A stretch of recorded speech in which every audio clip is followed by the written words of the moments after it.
Hey guys, it's Danny. Guess what time it is today? It is time for another Myth or Truth episode. I have a lot of myths to debunk here, all of them sent by you guys. So without further ado, let's get to it. Before we start though, this video and this series is sponsored by rePotme.com, who offers you everything you could possibly need to properly take care of your orchid.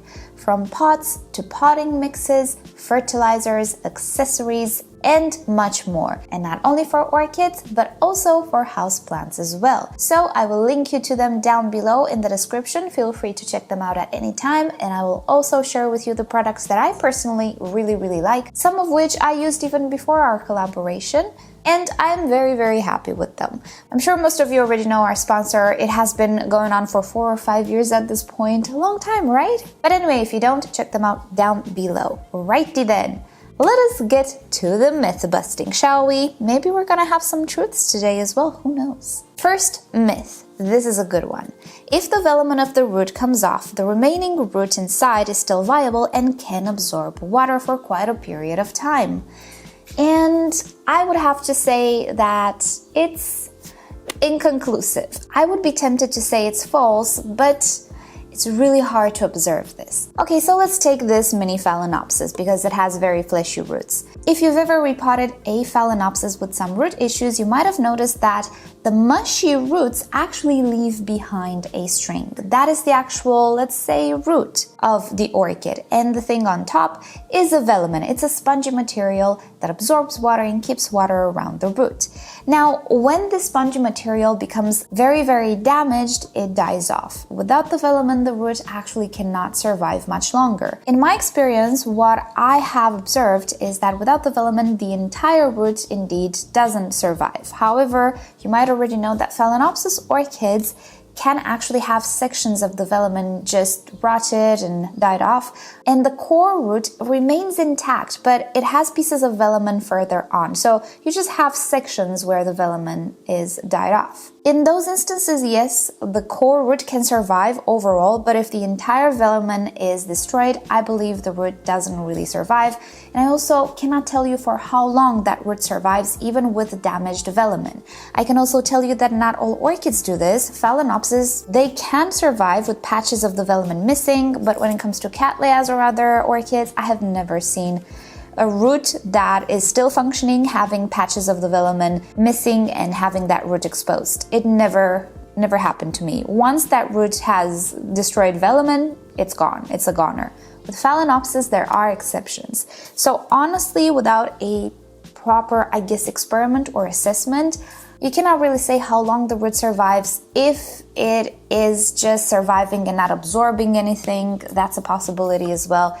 It's a lot of unknowns that I personally cannot really find out. We cannot generalize for all orchids, but there are those very special conditions and special orchids in which the velamen can survive without patches of the velamen being present.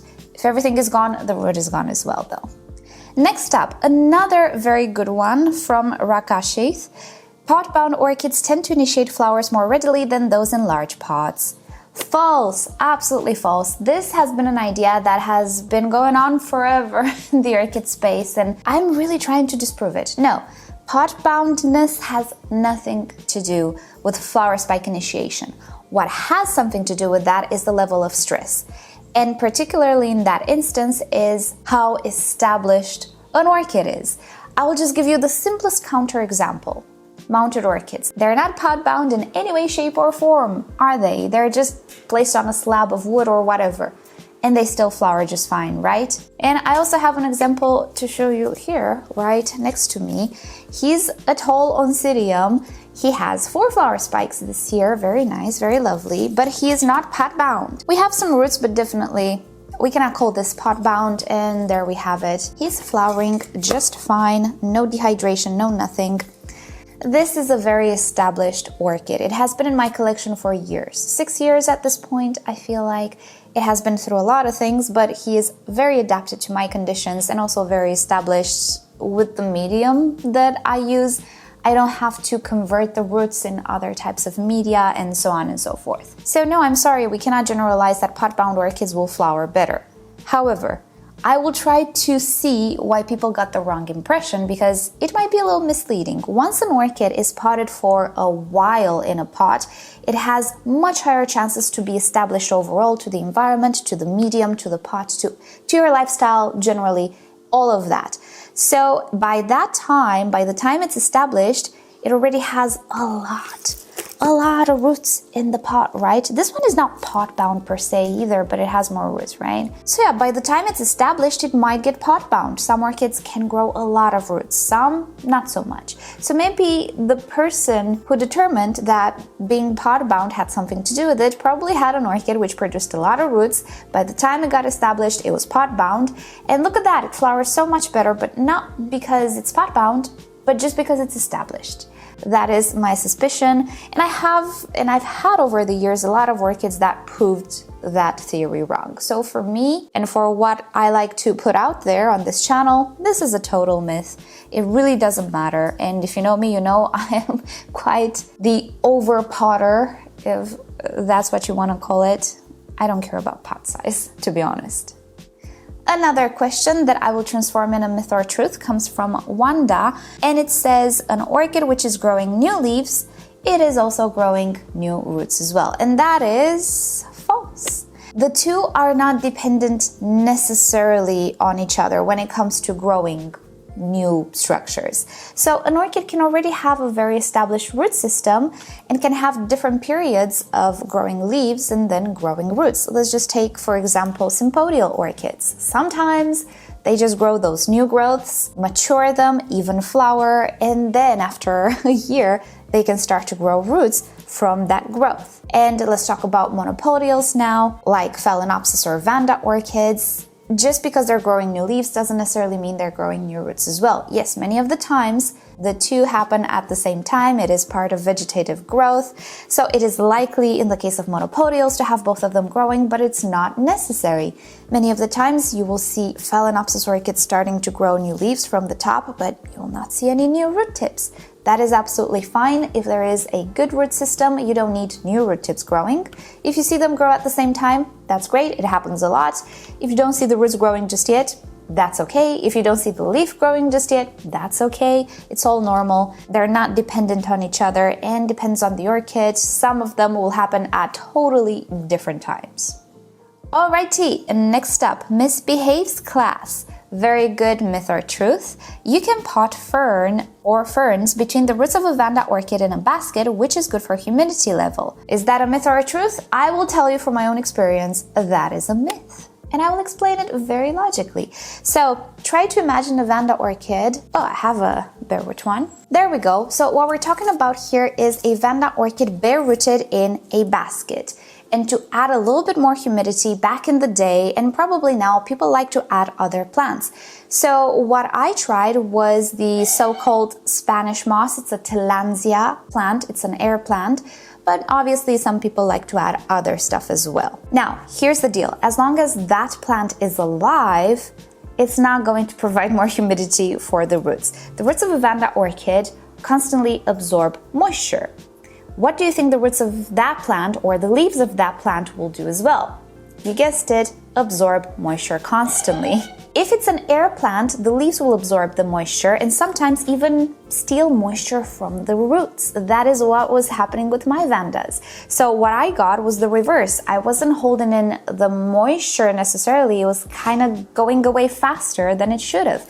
And I can imagine in the case of a fern or any other plant which constantly absorbs moisture, the same thing will happen. The moisture available in the basket will have to split in between two live plants, the orchid and the fern, or whatever other live plant you want to put in there, whether it's a bromeliad, tillandsia, or whatever. If it absorbs water in a way or another, it will compete with the Vanda orchid. So I think it's just an illusion that it keeps in more humidity, especially with the air plants, because their leaves are moist and you're thinking, oh, it's gonna evaporate this water, it's gonna feed the Vanda. But no, The leaves are actively absorbing that moisture trapped in the little hairs, which I forget the name of. Same with the roots. Yes, the roots might look wet or there might be some moisture around that plant, but its roots will constantly absorb that water, splitting pretty much the overall quantity of water in the basket in two, which is not ideal for Vanda orchids, or actually it's not gonna harm it as long as you water enough. But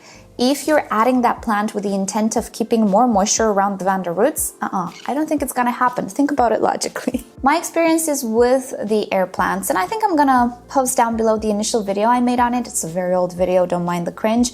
But yeah, I did have a lot of tillandsias at some point, the so-called Spanish moss around the roots. I thought it was doing good, but it wasn't. It was actually not dehydrating my orchid, but making it dry faster, which was the total opposite of what I was hoping for. So personally, I would not put another plant there unless I have time to water both of them and keep them both hydrated. But to add more moisture, I would go for something that is not alive anymore, like sphagnum moss or other types of materials, even a little bark that can retain some water in between those air pockets, in between the pieces. A live plant will absorb water. It is what it is, so it will compete with the Vanda. Alrighty, another very good myth or truth comes from Carlo. They're saying that they see a lot of people online, including nurseries, suggesting that if an orchid produces a lot of aerial roots, it is because the medium is too humid and the roots run away. Is that true? It is absolutely 100% false. This reminds me of another thing that was popular in the past. People were saying that roots were looking for food. No, it is totally random. I think I have a video explaining a little bit about what the roots do and how they're programmed to work, but no. It is within the nature of an orchid to produce roots pretty much everywhere. Because most orchids we grow are epiphytic and they grow typically on the trunk of a tree, they have a tendency either to crawl, either to climb. Now, because of this, because sometimes this rhizome is a little long, the roots will not grow in the pot. They will grow outside the pot, in the air, a little over the edge, and so on and so forth. Now, that's just because the orchid is a climber or a rambler, or it just spreads, and the roots just don't reach the pot anymore. This is a pretty extreme example. I hope you can see that the roots are growing here now, totally outside the pot, and that's not because the pot is too moist. No, it's because this is where they're growing. But there are other more subtle examples. Let's just take a Phalaenopsis, shall we? Phalaenopsis orchids don't have a tendency to climb. What they do is lean over. This is their nature. What they need to do to support all of this weight naturally is to put out roots in multiple directions and make them grow long. As the orchid grows, the axis grows as well, so the roots will be produced from higher and higher on the axis. Well, at this height, sometimes they will just miss the pot, is pretty much what's happening here. We have a lot of roots in this pot, which are absolutely fine, they're growing out of the pot, but we also have roots outside of the pot just reaching to every direction. This is their nature. They need to anchor themselves very well, and the best way to anchor a top-heavy or a leaning orchid is to put your roots in multiple directions, spreading pretty much everywhere to anchor from all directions and protect against wind and animals and so on and so forth. And sometimes these roots just miss the pot. That's all there is to it. Now, I can also deduct where the people came with this idea as well. Hold on. It is absolutely 100% true that sometimes the medium can be so detrimental, so broken down, so fine that the roots inside simply die off. And the roots in the air don't, because they are not exposed to the suffocating environment of the medium. So what a grower would see is nothing in the pot, no root in the pot, a whole bunch of aerial roots just spreading everywhere. So I can see how the conclusion would be, oh, so this orchid didn't produce anything in the pot, although it did, it just died off. It produced everything in the air, which means the medium was too moist. Hey, you know what? The medium might have been too moist, but that's not why the orchid produced the aerial roots. It just so happened that these are the only roots remained alive because everything else in that medium perished. If you choose your medium correctly and in accordance to your environment, you will have both potted roots, about 1 million of them, and about 1 million aerial roots. Orchids are definitely capable of producing these many roots. The fact that the orchid has a lot of aerial roots has nothing to do with the quality of the medium. Alrighty, next myth or truth from Rodica. I think you're Romanian, right? Pardon me if I'm wrong. On the old stalks, the plant will only produce less and smaller flowers. And this is referring to Phalaenopsis orchids, which can rebloom from branches or secondary spikes on the main spike. And well, I would have to say it leans towards true, at least part of it. So the part with the smaller flowers is not necessarily true. The Phalaenopsis orchid can produce just as big flowers, but the part with less flowers, it is generally true. On a secondary spike, generally you'll have less flowers than on the main spike, unless something happens to the main spike that compromises the buds or the stalk or things of the sorts. If everything goes okay, the initial flush of blooms typically is much more abundant than the secondary spikes. In my experience, most Phalaenopsis orchids will produce a lot less secondary blooms, let's call them like that. They will look the same, they will have maybe the same size, sometimes they will be smaller, but many of the times they will be just as big, but their numbers will definitely be smaller than the initial flush of blooms. That is true. So I guess we're gonna consider this partially true. And this is the main reason why I, and probably other growers as well, we do prefer to cut the entire flower spike of a Phalaenopsis orchid once the initial flush of blooms ends, because I would much rather prefer let that orchid have a good vegetative period with roots and leaves and all of that energy accumulated and have a great flush of blooms than having it drag on for a year or so with 3 more blooms here, 3 more blooms there, 4 more blooms here. No, I want to have the full 15 to 20 blooms in the first go. If the orchid decides to produce secondary spikes together with the initial flush of blooms, that's great. It means it has a lot of energy. But afterwards, if you cut the flower spike above the node and then you initiate that secondary spike, with very, very few exceptions, all of them will not put out such a great show. So I prefer not to do it. If you're a beginner, absolutely play around with the flower spike. It's very fun, but at some point you get bored of it. So you would much rather have a better, flashier initial flush of blooms. Anyway, as for your myth, yes, it is partially true. The size, though, can be absolutely identical, and the quality of the flower can be identical. It's just the number that typically differs. And the last one from Verde Cielo. Again, it's a question, but I will make it a sort of myth or truth. It is possible to keep orchids without potting mixes. For example, keeping them in water. Oh no. Will the orchid be able to adapt to the new environment? Well, okay, I will rate it as true, the first part of the sentence, because you can actually keep orchids without a potting mix. The potting mix is not something necessary for growers, it is just something very, very useful for home growing generally.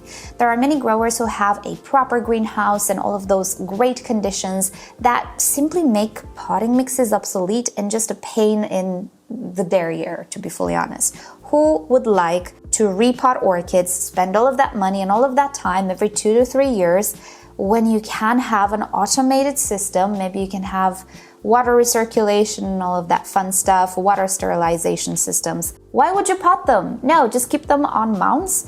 It is much more natural for them, and it will be easier for you too to water and to take care that you don't have issues with the roots, right? So in that instance, you don't need the medium.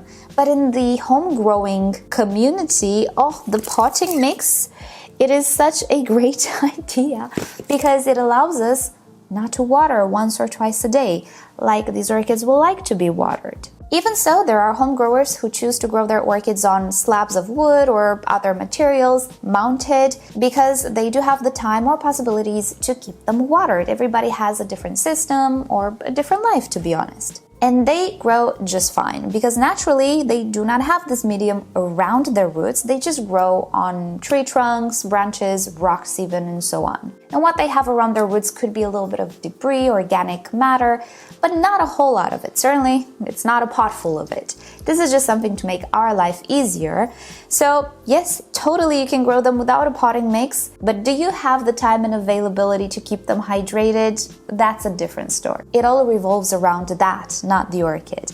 Now for the second part, keeping them in water, I have some opinions on that. I would not, absolutely not. It is, my opinion, so far away from how they would naturally grow surrounded by air that it's, in the end, something will give. When you push your luck too much, something will give. Now, there are types of this water culture that only dips part of the roots in water or half of them or something like that. Again, I would not play around with my luck on that, and I also don't find it to be efficient because if only a part of the filament is exposed to nutrients and water, then absorption of those nutrients in water will be slower. It's just gonna act like a wick, but the exposed part to the nutrients is not a large surface, it's just a little bit. Is it more efficient or not? I tend to believe it's not more efficient, so I would not do it. And then you have the people who just dunk their orchids in water once every 2 days if the environment permits, and then they leave them dry. That is just bare root growth. That's absolutely fine. We grow Vandas like that. It doesn't mean you grow them in water. It just means you soak them as part of watering. That is all, but you grow them bare rooted in the air. That is absolutely fine. It's much more natural, much more close or closer to how they would naturally grow. But keeping them plucked in water, I would not do it. Sorry. I know some people do it. Do I see amazing results? No, I have never seen amazing results with that type of growth, and I tend to believe it's just because it's not efficient. So it's not for me. You can do whatever you want, but I would not advise anybody to do that. Bare rooted or mounted, yeah, absolutely go for it.